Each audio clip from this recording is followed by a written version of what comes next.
Grace was 29, unmarried, and ran the only bakery in Willow Creek.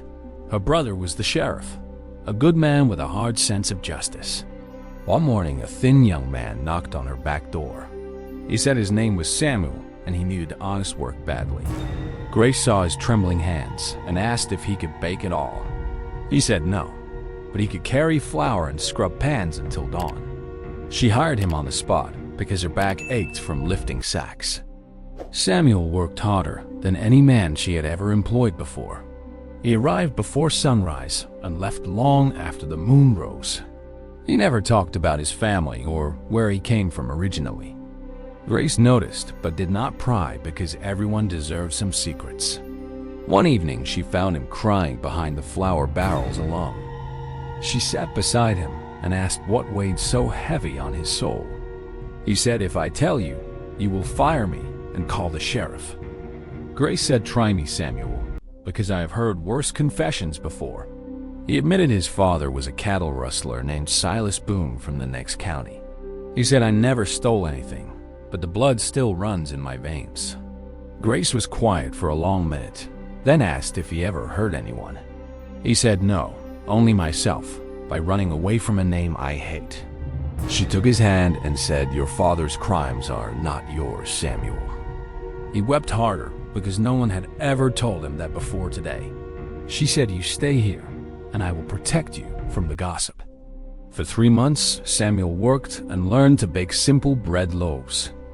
Grace taught him to knead dough, and his strong arms became an asset.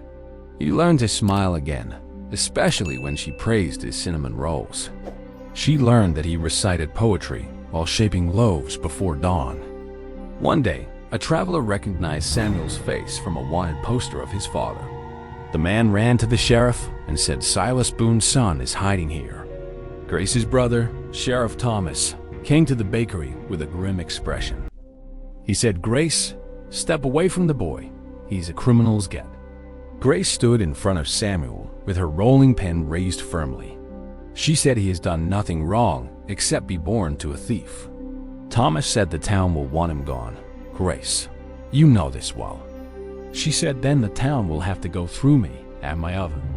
Samuel tried to step forward, but Grace pushed him back behind her. He whispered, "Let me go, Grace. I do not want you hurt because of me." She turned and said, "You are not going anywhere, Samuel. Not today." Sheriff Thomas sighed and said, "I will give you 1 week to leave peacefully." Grace said, "No. Give me 1 week to prove he is his own man." Thomas agreed reluctantly and left, shaking his head at his stubborn sister. That night, Samuel packed his small bag and tried to slip out quietly. Grace caught him at the door and dragged him back to the kitchen. She said, "Running proves you are guilty, and you are not guilty at all." He said, "Your brother is the law, Grace, and I am nothing to fight for." She grabbed his flour-dusted collar and kissed him square on the mouth. He froze, then melted, then kissed her back with desperate, frightened hope. She pulled away and said, "You are not nothing. You are everything to me." Samuel stared at her with tears and said, "I have never been kissed before." Grace smiled and said, "Well, that was your first, and not your last." She told him to stay hidden in the bakery attic for the whole week. She baked extra bread and brought it to every family in Willow Creek personally. She told each one that Samuel was kind, honest, and nothing like his father. The town was divided, but Grace's reputation as a good soul carried weight. On the 6th day, the real cattle rustler was caught 2 counties over. It was not Silas Boone, but a different man named Garvey altogether. Sheriff Thomas received a confession letter that cleared Samuel's father of the big theft. Silas was still a thief, but not the one the town had feared recently. Thomas came to the bakery and told Samuel he was free to stay. Samuel collapsed to his knees and thanked God and Grace and the world. Grace knelt beside him and said, "See, I told you to trust and wait." He hugged her so tightly that flour puffed up around them like snow. The town gradually accepted Samuel, especially after tasting his sourdough bread. He became the official baker alongside Grace, and business doubled quickly. They worked side by side every day, their shoulders brushing intentionally. One evening he asked why she had defended him so fiercely from the start. She said, "Because I saw a good man trapped under a bad name." He said, "My father wrote me a letter asking for forgiveness last month." Grace asked if he forgave Silas, and Samuel said not yet, maybe someday.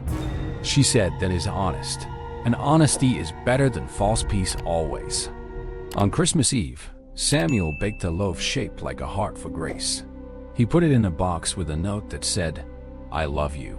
Grace found it after closing and ran to the back room crying. She found Samuel kneading dough for the next morning's orders quietly. She said, "I love you too, you foolish, wonderful, rustler son of mine." He laughed and said, "That is the longest title anyone has given me." She kissed him again, this time tasting cinnamon and forever in it.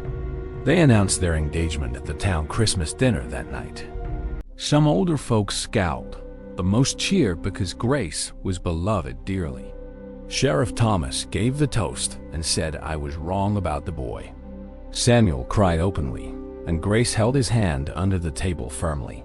They married in the bakery on a warm June morning with fresh bread scent. Grace wore a cream dress, and Samuel wore flour in his hair purposely. The preacher asked if anyone objected, and no one said a single word. Samuel promised to never steal anything except Grace's heart, which she gave freely. Grace promised to always stand between him and any unjust mob forever. They opened a second bakery in the next town and named it Boone's Redemption. Samuel's father died in prison that autumn, and Samuel did not attend the funeral. Grace went with him to visit the grave a month later in silence. He placed a loaf of bread on the headstone and said, "Rest now, Pa." She held his hand and said, "You are free, Samuel, fully and completely free." He looked at her and said, "I have been free since the day you hired me." Their first child was a son they named Thomas after the forgiving sheriff. The boy grew up knowing his grandfather was a thief, but his father was a baker. Samuel told his son that a name does not make a man, choices do. Grace added that love can bake something beautiful from even the worst ingredients. The family prospered, and Samuel became the best baker in the entire territory. He never stole anything again, not even a single penny from a customer. On his deathbed, he asked Grace to bake one last loaf for him. She did, and he smelled it and said, "That is the scent of home." He whispered thank you for seeing a man beneath a criminal's shadow. She kissed his forehead and said, "You were always a good loaf, Samuel."